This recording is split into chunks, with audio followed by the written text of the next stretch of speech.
Junta-led Burkina Faso has released 4 French nationals who were held for over a year on charges of espionage, following mediation from Morocco between the West African country and its former colonizer. Now, away from Nigeria, Burkina Faso's junta-led government said on Thursday that it has released 4 French nationals in its called spies following Morocco-mediated negotiation with France. أعلن المغرب وفرنسا إطلاق سراح 4 فرنسيين كانوا محتجزين منذ عام في بوركينا فاسو بعد وساطة قامت بها المملكة. وذكرت الرئاسة الفرنسية في بيان أن الرئيس إيمانويل ماكرون قدم الشكر للعاهل المغربي الملك محمد السادس على وساطته التي أتاحت تحرير الفرنسيين الذين ظلوا محتجزين في بوركينا فاسو لمدة عام. المملكة المغربية وعبر جهاز لاتجيد مديرية الدراسات والمستندات التي يرأسها السيد محمد ياسين المنصوري سهلت وساطة قادها جلالة الملك للإفراج عن الجواسيس الفرنسيين ال4 بطلب وبإلحاح واستعطاف من الرئيس الفرنسي إيمانويل ماكرون. C'était il y a bientôt un mois. 4 agents des services français étaient libérés, 4 agents de la DGSE, de retour à Paris, après avoir été incarcérés pendant 1 an par la junte burkinabé. D'abord, revenons sur l'affaire en elle-même. Pourquoi ces 4 agents français avaient-ils été arrêtés à Ouagadougou en décembre 2023 بتاريخ 29 نوفمبر 2023 وتحت غطاء تقني القسم الفني لتكنولوجيا المعلومات والاتصالات سيتم اعتقال عملاء الاستخبارات الفرنسيين ال4 بتهمة التجسس من طرف السلطات البوركينية. مفاوضات سرية ستفتح وتغلق بسرعة دون جدوى. جمعت فرنسا وبوركينا فاسو. بعد ذلك ستطلب الجمهورية الفرنسية تدخل دولتين إفريقيتين هما الطوغو والبنين، ولكن مرة أخرى دون جدوى. ويبدو أن الاستعلاء الفرنسي على الدور المغربي بالقارة الإفريقية كاد أن يكلفها أرواح الجواسيس ال4. على مدى عقد من الزمن والسلطات الفرنسية تعلن عن اختطاف فرنسيين كل مرة بغطاء، تارة سياح وتارة أخرى علماء جيولوجيا إلى غيرهما من الغطاءات اللازمة للفعل الاستخباراتي بالغرب الإفريقي.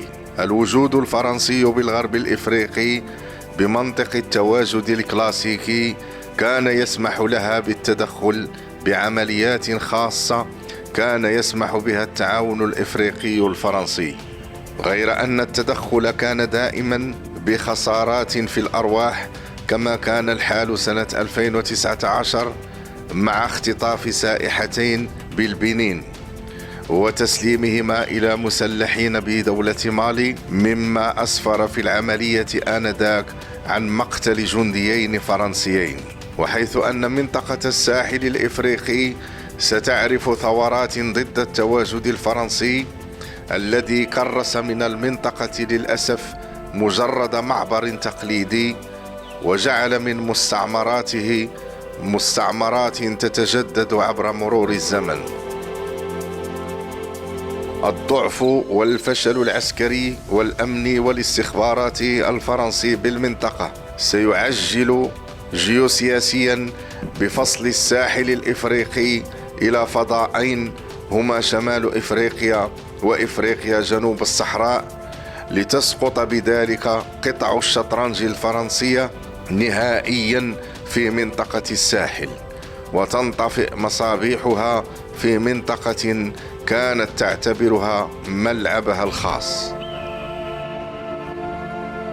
المملكة المغربية وعبر جهاز لاتجيد وعبر ضبطها لخيوط قواعد اللعبة السياسية استراتيجيا والمتواترة بعدد من دول الساحل جنوب الصحراء وشمال غرب إفريقيا وكذا الدول الهشة وغير المستقرة أمنيا، ومن خلال الاستراتيجية الأمنية الاستخباراتية التي أسس السيد محمد ياسين المنصوري لقواعدها الكبرى عبر جمع المعلومات وتدقيقها مع الحرص الشديد على تأمين وحماية تعدد مصدرها بالقدر الذي يخدم مفعولها. سيحسم في إطلاق سراح المحتجزين الفرنسيين ليعلن قصر الإليزي أن الرئيس ماكرون شكر جلالة الملك محمد السادس بحرارة على نجاح الوساطة التي أطلقت سراح الفرنسيين.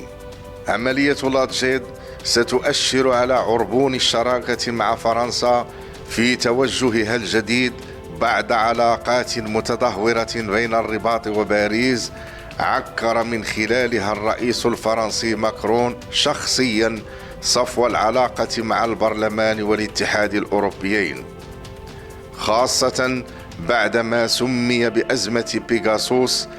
فهل يملك الرئيس الفرنسي الشجاعة الكافية لإعادة الوضع الذي أفسده بالبرلمان الأوروبي إلى طبيعته؟